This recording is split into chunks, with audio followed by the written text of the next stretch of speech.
What does the Bible say about vision? Coming up on the Better Sundays podcast. Welcome to the Better Sundays podcast. Focused, practical, and usable advice for church leaders looking to reach new young families and impact their community. Welcome. Howdy. It is good to have you here at season number 5 at the Better Sundays podcast, brought to you by the Reach Keep Academy. We are thrilled to have you here. We are so excited to be able to spend some time with you as a church leader, as a pastor, or Sunday school teacher, whatever level you are at, to be able to help you to be the best that you can be. Our commitment is to give you that focused, practical, and usable stuff that you can put to work every week, and this week is no exception. In fact, we're moving into a whole new season here, and I'm very excited about that, and going to share with you just some really nuts and bolts things about vision and how churches need vision and how it's biblical and how to put it all together and make it happen practically in your local church or in your little ministry niche where you happen to be. If you're a Sunday school teacher, you need vision. If you lead the men's Bible study, you need vision. If you're a senior leader, you really need vision, and we're going to be covering all of that over the next several weeks here. We're going to be moving into what we call season 5 here. This deals with the whole idea of church leadership and the things for the people who are in charge of other people. So this is, and maybe in charge is not quite the right word, but there are people underneath you. There would be Sunday school kids. It might be, like say, men's Bible study. It might be a ministry, outreach type ministry that you have. It may be that you're at the senior level, but no matter where you are, you need to have a white-hot vision to be able to move your people forward. Today we're going to cover is it biblical or not? I'll give you a couple things to think about there. But let me just first start with this idea of that I want to share with you is what is possible. What is possible when you have good vision? Well, we know the verse that says where there is no vision, the people perish. And if you don't have good vision, the people are going to perish. Now, that doesn't mean they're going to kick the bucket, with the corona or whatever it happens to be. But it does mean... It does mean that they will slowly deteriorate into lethargy and mediocrity and just fall off. A church that does not have vision will again start to kind of crumble away. There will be people that will stay because they're faithful and they're going to hang in there all the way. But if you want to attract new people, you're going to need some new vision. If you want to see your Sunday school class grow, you want to see your ministry move forward, that thing that God has put you in charge of, then you are going to need some what I call white-hot vision. And this is an area that you need to work on and be trained on. In fact, if you were to be successful, if we go 5 weeks, 5 months down the road, and you're going to say, wow, man, the last several months have been awesome, what made the difference? There's going to be several elements involved in there. One is obviously going to be that you're right with God and that your heart is tender towards the things. Another would be that you've invested prayer time.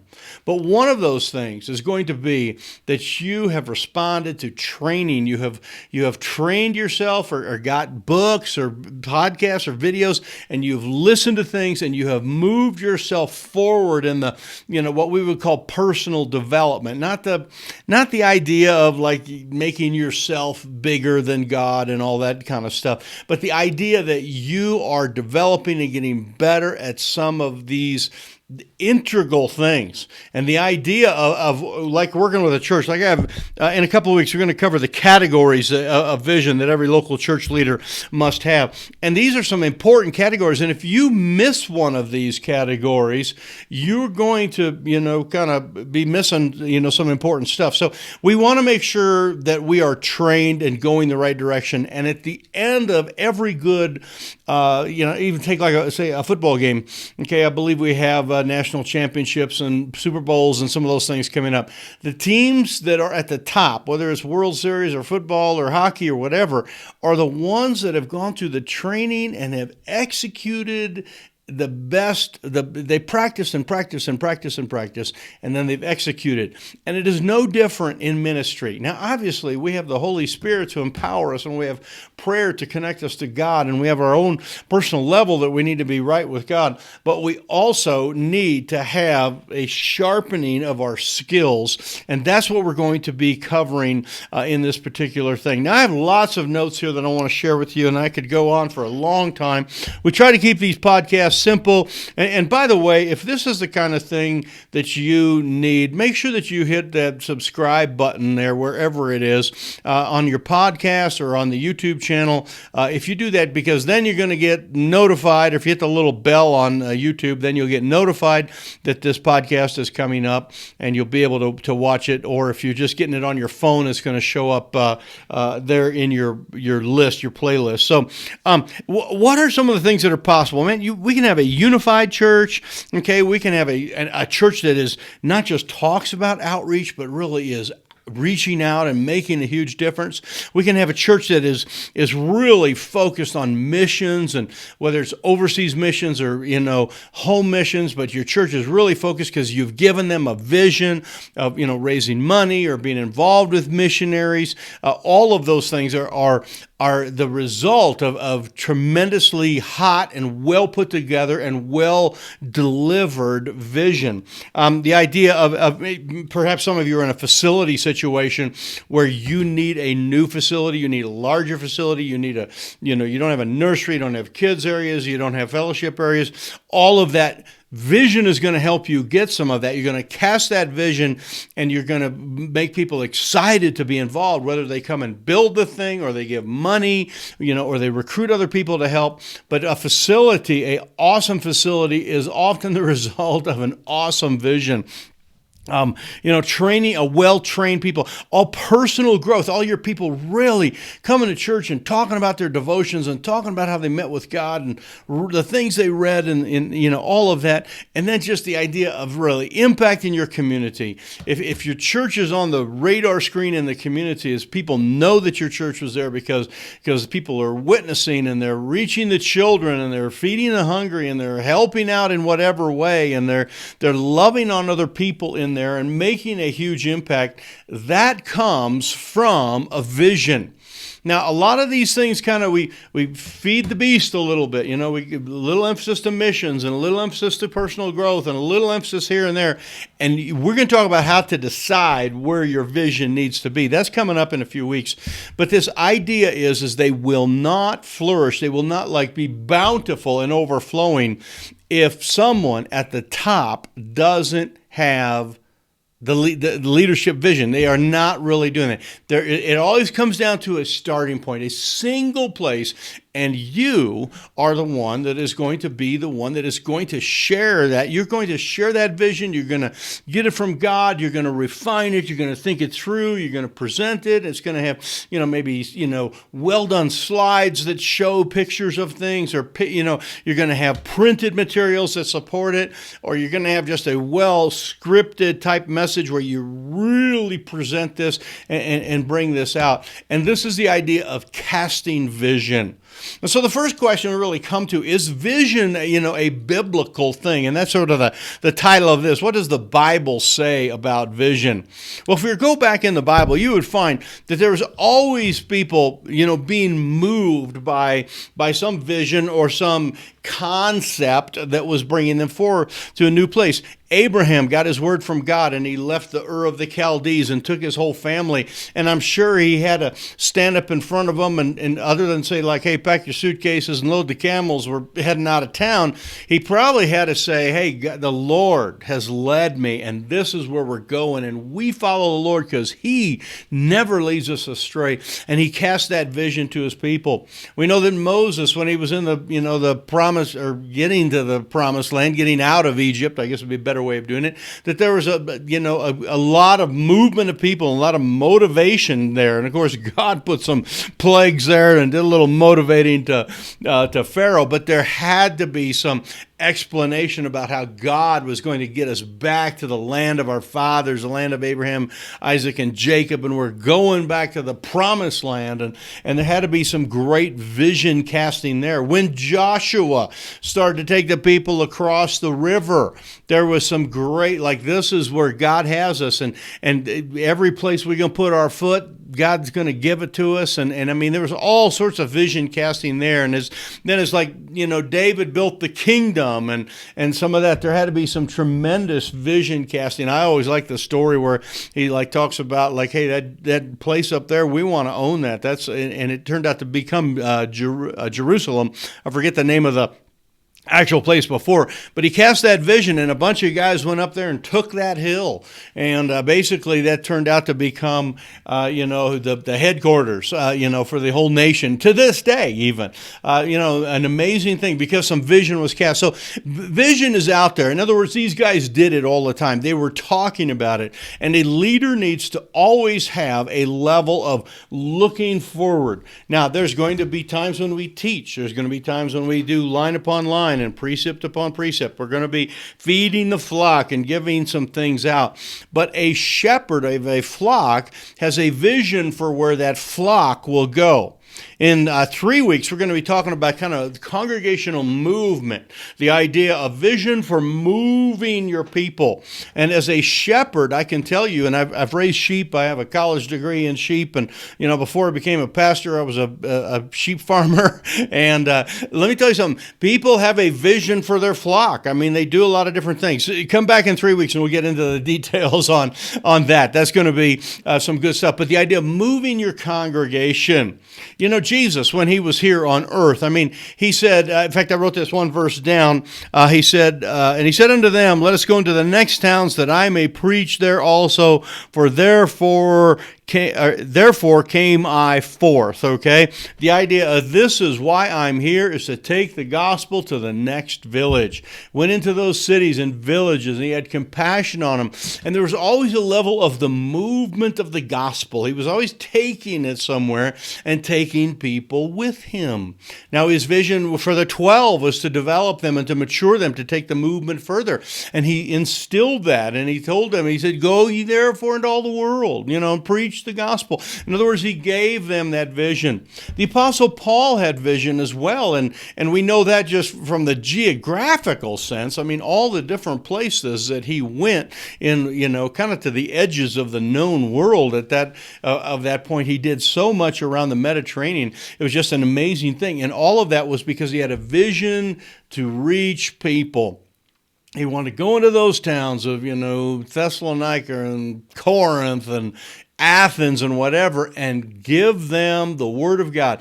Take them from where they were to the next place forward and give them vision. So my point is that vision is very, very biblical. In other words, it's happening all the time. And there are multiple verses of different things in the Bible that you can look up and study for that. Your particular vision is going to be different. It might be that you need a vision for your facility, or, your outreach for, in your community, or maybe a missions goal of some sort. And all of that is important, but all of that kind of boils back down to a single point. It boils back down to you. Let me tell you a story. Years ago, I was on the farm in Kansas, and every year in our farm, actually about every other year where we live, this is eastern Kansas, we have these tall grass, a lot of this what we call big blue stem, little blue stem. A lot of these grasses, they kind of get really big and thick, and so every couple of years in the winter, kind of when everything's sort of wet and there's a little snow on the ground, early spring sometimes, we will burn our fields. And it's as a kid, it was loads of fun to set 300 acres on fire on purpose, And of course, we would go ahead of time and burn out the ditches so they couldn't jump into the neighbor's property. And we burned around the edge of we had some woods. We made sure we burned around the edge of the woods so it wouldn't get there. And you set some little backfires. And then pretty much you'd set the place on fire, and boy, it was a blast. And one of my favorite things was starting the fires, of course. And I like to do that. We'd get a burlap sack, and we would take baling wire and wrap it all around a burlap like a big ball. And then you dip that thing in some diesel fuel. and then with a wire, and they have it hanging on a big long chunk of wire, and then you'd light it on fire. So you had this like flaming ball. Now we never spun it around like that because the hot stuff would be flying off. But you would just walk along, or in case to start running with it, and it would just wherever it hit, it would just set the fire. You'd start these big lines of fire, and they would just move with the wind.